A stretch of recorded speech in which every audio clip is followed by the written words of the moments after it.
മേടക്കൂറുകാർക്ക് വർഷാരംഭത്തിൽ ചിങ്ങമാസത്തിൽ വ്യാഴം 4-ലാണ്, ശനി 12-ാം ഭാവത്തിലും കേതു 5-ാം ഭാവത്തിലും രാഹു 11-ാം ഭാവത്തിലുമാണ് സഞ്ചരിക്കുന്നത്.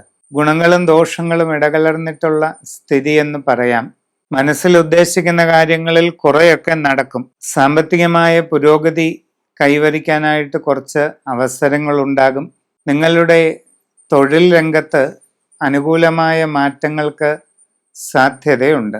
ജീവിതത്തിൽ ആഗ്രഹിക്കുന്ന കുറച്ച് കാര്യങ്ങളൊക്കെ നേടിയെടുക്കാനുള്ള അവസരങ്ങൾ വന്നു ചേരുന്നതാണ്. സ്വന്തമായി തൊഴിലുകൾ പല മേഖലയിൽ ചെയ്യുന്നവർക്കും ഗുണങ്ങൾ ഉണ്ടാകും. കർമ്മരംഗത്ത് നേട്ടങ്ങൾ കൈവരിക്കാനുള്ള അവസരം ലഭിക്കും. കുട്ടികളുടെ പഠനകാര്യത്തിലും പുരോഗതി ഉണ്ടാകാനുള്ള സാധ്യത കാണുന്നുണ്ട്. നിങ്ങൾക്ക് പ്രതീക്ഷിക്കാത്ത രീതിയിലുള്ള ചില അനുഭവങ്ങൾ ചില സാഹചര്യങ്ങളിൽ ഉണ്ടാകാം. ആരോഗ്യകാര്യങ്ങളിൽ പ്രത്യേകം ശ്രദ്ധ ഉണ്ടായിരിക്കുന്നത് നല്ലതാണ്.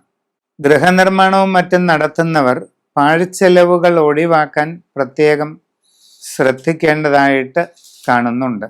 പരീക്ഷകളിലും ഇൻ്റർവ്യൂകളിലും തയ്യാറെടുപ്പുകൾ നടത്തിക്കൊണ്ടിരിക്കുന്നവർ കൂടുതൽ ഗൗരവത്തോടുകൂടി അതാത് കാര്യങ്ങളിൽ പരിശ്രമം തുടരേണ്ടതാണ്. വിദേശ രാജ്യങ്ങളിൽ പോകാൻ ശ്രമം നടത്തുന്നവർ അങ്ങനെയുള്ള ശ്രമങ്ങളിൽ സാമ്പത്തിക നഷ്ടങ്ങളോ മറ്റ് പോരായ്മകളോ ഉണ്ടാകാതെ പ്രത്യേകം സൂക്ഷിക്കേണ്ടതും ആണ്. ഔദ്യോഗിക രംഗത്ത് പ്രവർത്തിക്കുന്നവർക്ക് കൂടുതൽ ശ്രദ്ധ ആവശ്യമുണ്ട്. പ്രധാന കാര്യങ്ങൾ എടുക്കുമ്പോൾ, തീരുമാനങ്ങൾ കൈക്കൊള്ളുമ്പോൾ വളരെ ആലോചിച്ച് ചെയ്യുക.